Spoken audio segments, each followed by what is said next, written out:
When we compare Christianity with Buddhism, the first thing to remember is that we're talking about two very different things.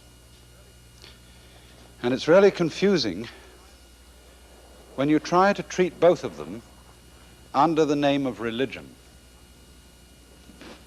Of course, there are many books about comparative religions, but somehow when you see put together under the same class things which are so different as Christianity on the one hand or Buddhism on the other, it gives me at any rate the same kind of shock I would get as if I were reading a book about geology and suddenly came upon a chapter on birds.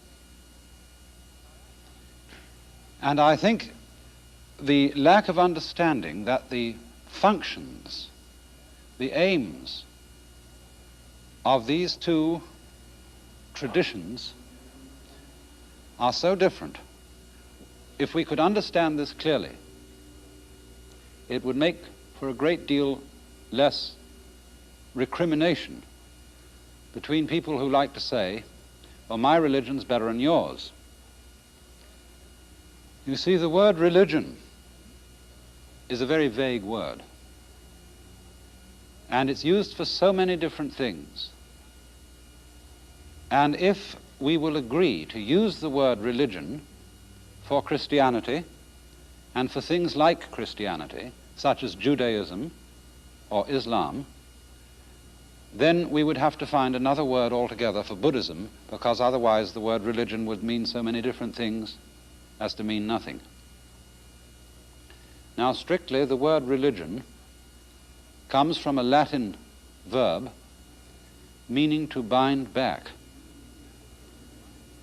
And thus, the essence of a religion is a rule of life. If you use the word religion in its very, very strict sense, and you say of someone that he's gone into religion, this doesn't mean that he suddenly got converted.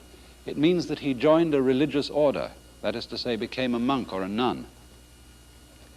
And that is one, in other words, who submits himself to a rule or law of life.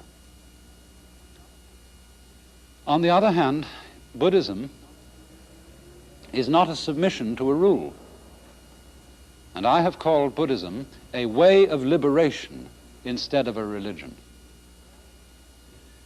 And we can see the difference most effectively if we look at Buddhism and Christianity with regard to their different social functions. A religion like Christianity serves the social function of cementing a community together, giving that community its laws, its principles of ethics, and its common objectives.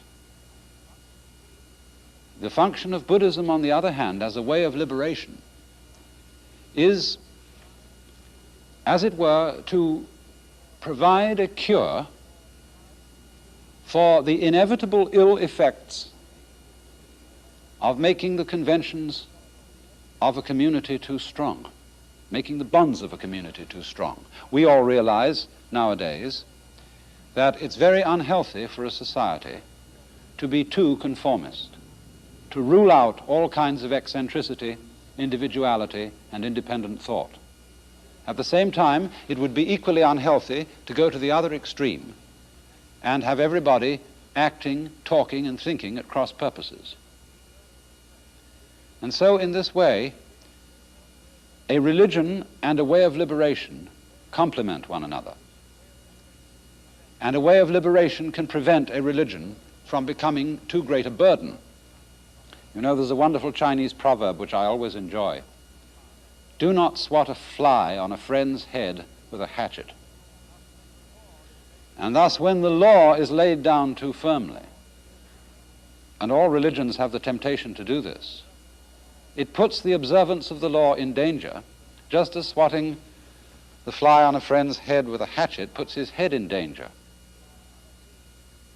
Now, you see, a religion, then, as I've defined it, comes into being because of the necessity for someone to lay down the law in order that there shall be a human community.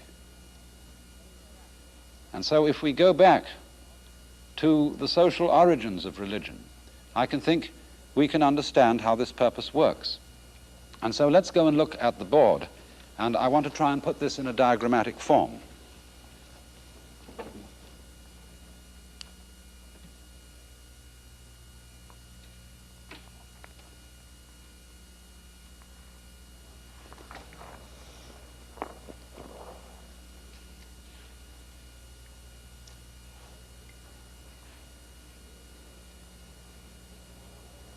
Religions as a phenomenon seem to have arisen historically with the transition from what we might call hunting cultures to agrarian cultures.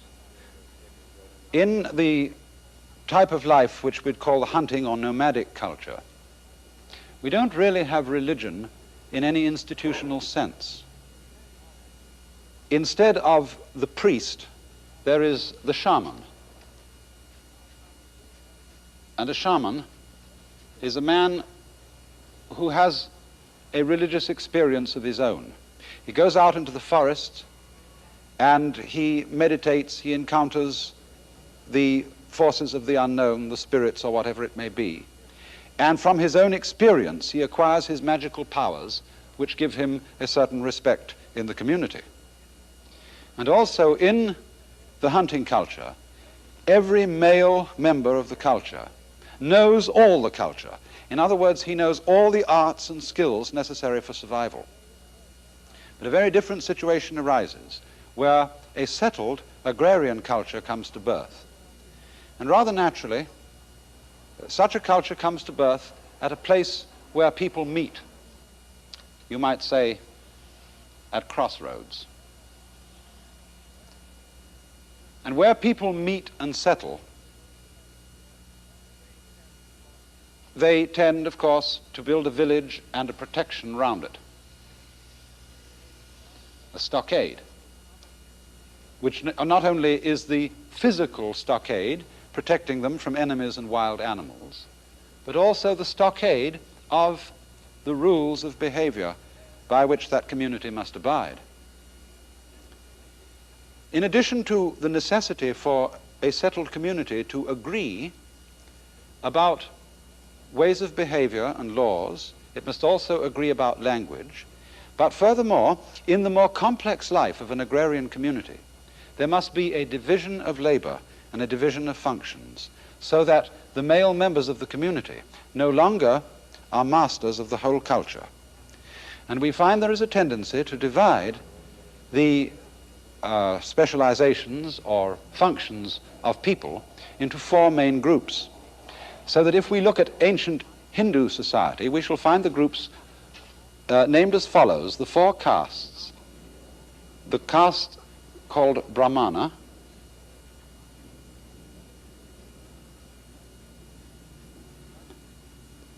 that is a priesthood. The caste called Kshatriya,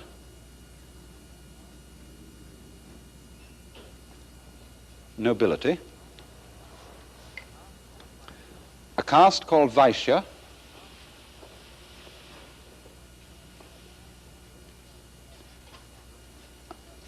those would be merchants and farmers. And finally, a caste called Shudra,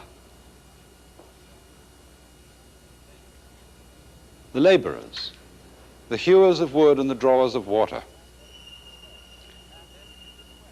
And then in this way, as I said, a community is constituted. Classes are divided, and the classes originally correspond not so much to questions of prestige and rank, but simply to divisions of function. Later on, of course, problems of rank and prestige arise. But this is the fundamental pattern of Hindu society, and we can compare it with almost exactly the same fundamental pattern of medieval Western Christian society under the feudal system. For here you have an exactly similar division of functions. the lords spiritual, or the priests, the church, the nobility, the kings, princes and dukes and feudal lords, the agriculturists and merchants called the commons, and finally the serfs, corresponding exactly to the Shudra, the slaves.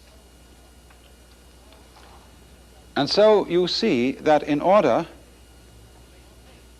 to maintain this kind of arrangement, the uncultured individual, the spontaneous type of man who would be your nomadic hunting type, has to submit himself to a rule. He has to be put under a yoke. And so he has to sacrifice himself for the common welfare. And this might be called a kind of cruciformation or crucifixion of man. And thus, in this way, the crucifix, the central emblem of Christianity, becomes a symbol of this particular function of religion. But you will see, when you look at this crucifix, that it has a rather rich quality, that it is almost regal. And this is the situation, you see, when a society and the religion are at one, as when in feudal Europe, Christianity was the religion of the ruling class and of everybody in the society. And so the symbol of the suffering Christ becomes, as it were, identical with the spirit of sacrifice for the common good. And you will see also that if you look at, say, a painting such as this, the Annunciation by Martini, from approximately the same period, that the setting of the personages in the picture is extremely luxurious. Look in at a detail of the Virgin Mary's face and see the rich garment that surrounds her and the glorious aureole behind her head. Not a peasant woman at all, but a queen. And this is the point of view of the artist of a conception of Christianity, when Christianity and the social order are identical. When, in other words, the symbol of the divine being is at one with the social order. But of course, there is a kind of double nature about Christianity in this respect.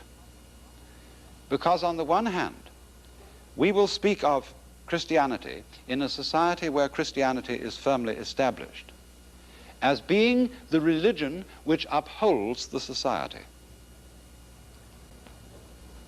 In other words, to be a good Christian would also to be a good member of the society. But there is something paradoxical in the whole history of Christianity, because Jesus himself was not acknowledged by his own society as being a particularly good member of it. In fact, it put him to death.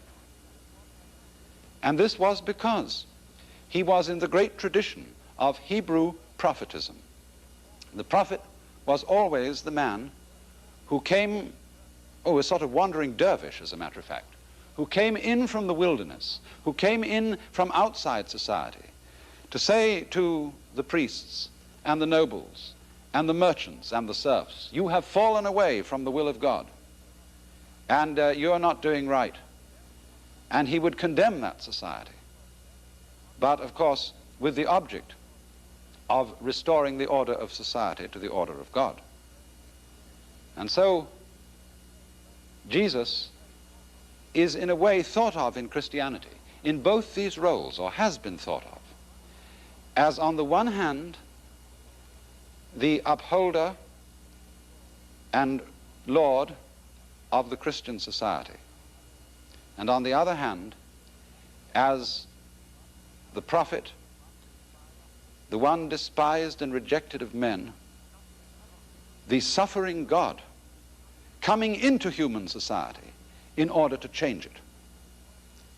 And of course, as the feudal system of Europe broke up and Western society tend to turn against it, you pass from these somewhat regal representations of Christ to the representation of him in intense suffering, as for example in the fantastic Isenheim altarpiece by Grunewald, where Christ is depicted crucified on the most rough, brutally wooden cross,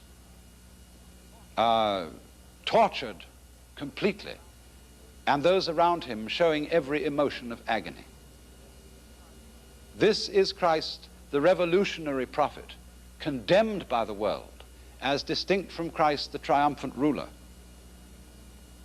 the pillar and mainstay of the Christian society. And so, in a way, both Hindu society and Christian society have this paradoxical element in them. For the Hindu society always recognizes the right of an individual to break from society. You see, there's a kind of pattern of life in India whereby when you've fulfilled your work in society, in whatever caste you happen to be, and you, say, have raised a son who can carry your work on, you can then leave caste and go back to the forest. That is to say, you can become a holy man. And the holy man is called in Sanskrit Vanaprastha.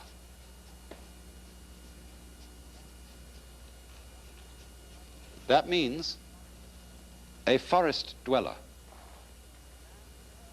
The man who, in other words, returns back again to the state of nature.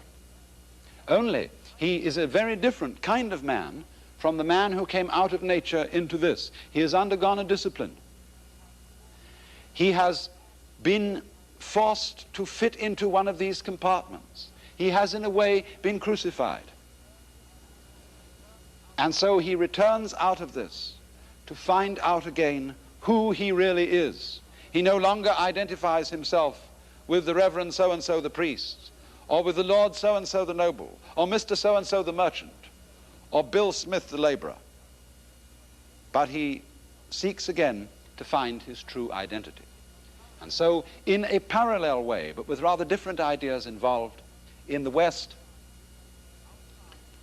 outside these four castes, there could always be the hermit, or the cloistered monk, outside society. And it's interesting that when the Hindu monk or the Christian monk leaves society, he renounces his class and he takes on a new name. And the character of that name is usually a divine name. He becomes, instead of Joe Dokes, Brother Peter, taking the name of Peter the Apostle. Instead of being Mr. Mukhopadhyaya in India, he comes Krishnananda, the name of Krishna and bliss. He takes a divine name, indicating, you see, a transformation of his personality. He's no longer, as it were, a chopped up person. He's no longer divided, because this division of labor divides man. He becomes again one. He becomes again integrated. He is, in a sense, remembered, having been dismembered. And so it's interesting then, against this background, to see a very important difference between Jesus and the Buddha. From what caste did the Buddha come? He came from the Kshatriya caste, the class of nobles. He was a prince. He was heir to his father's throne, and he renounced that throne. Jesus was a carpenter and came from the class of the laborers. And this makes an enormous difference. Look for a moment at Rembrandt's conception of the crucified Christ. Here is no regal figure, but a strong, muscular laborer suffering. A man, as a matter of fact, who in the world has never had authority, and who stands always for the underdog, the depressed.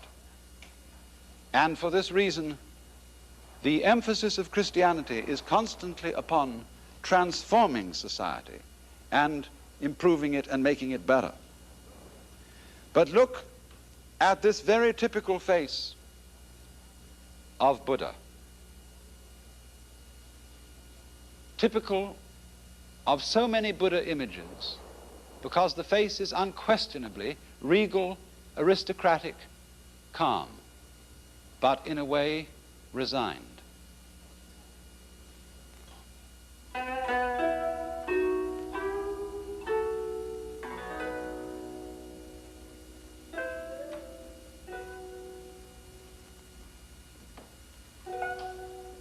And this speaks a great deal for the difference between Christianity and Buddhism.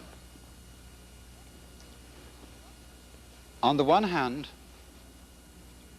Christianity is vitally concerned with the transformation of the world. It is fundamentally a revolutionary doctrine, and also a historical doctrine. That is to say, when you consider what Christian doctrines are, they are really the telling of a story. The doctrine can be summed up so briefly by saying that in the beginning there was God who created the world, but that through the evil one and through the fall of man, the world fell away from the perfection in which he made it. To restore it to that perfection, God the Son himself entered into the world and became man in the historical Jesus of Nazareth, and took upon himself all the tragedy, all the evil, and all the suffering of the world in the act of being crucified. And in doing this, he, as it were, united the divine nature and the divine power with death itself in such a way as to transform death. He rose from the dead and founded a church. Note this, he founded a community. And this community has as its purpose, as it were, the bringing together of the whole universe back to the sovereignty of God. So it is a historical religion, looking for its fulfillment in the course of time. But in the end, its objective is to put God, or to acknowledge God rather, not to put him, as ruler of the universe. For it is fundamental to the whole conception of Christianity that God is the ruler. And here one sees the figure of God the Son, the eternal Word, in the act of creating the world. Notice how he is measuring it out with his compasses, creating it, as it were, as an artifact. And so the goal of Christianity is the kingdom of God. And you see in, say, Dante's Paradiso, where the final vision of the perfection of the world is shown, that it is a vision of the rulership of God over all. For he says in the end, "But my volition now and my desires were moved like wheel revolving evenly by love that moves the sun and starry fires." So the monarchical ideal of everything perfectly submitted to the will of God is contrasted with the ideal of the Buddha, who, having been a monarch, is not so interested in monarchy. Having been a monarch, he has seen the difficulties of rule and is not anxious to rule. And in the Buddhist conception of the universe, there is no ruler, there is no king, But the universe is self-ruling. It goes by itself. It orders itself. And Buddhism does not look forward to a transformation of the world in time. Yes, it does look forward to a transformation of the world, but not at the end of time, but now, through the overcoming of our self-centered point of view. You know, there's a wonderful old story from India that in the far-off days when men didn't wear shoes, the stony ground was hard on their feet, and a great king said, "Let us sacrifice hundreds of cattle and cover this intolerably rough earth with their skins." But a wise sage at his court said, "No, sire, just kill a few cattle, and let us take their skins and bind small pieces of skin to the bottom of our feet, so that we shall have protection wherever we go." And this story is rather typical about the different attitudes of East and West to the transformation of the world. The West is like wanting to cover the whole ground with skins, to transform outward events. The East, like putting a sandal on one's foot, to transform one's own mind. So that it is said in Buddhism that when every phase of our mind is in accord with the mind of Buddha, there shall not be one atom of dust that does not enter into Buddhahood. To see the world in a new way by altering oneself rather than changing the world. So that, as the old Zen master Hakuin said, when we get this point of view, this earth is the lotus land of purity, and this body is the body of Buddha.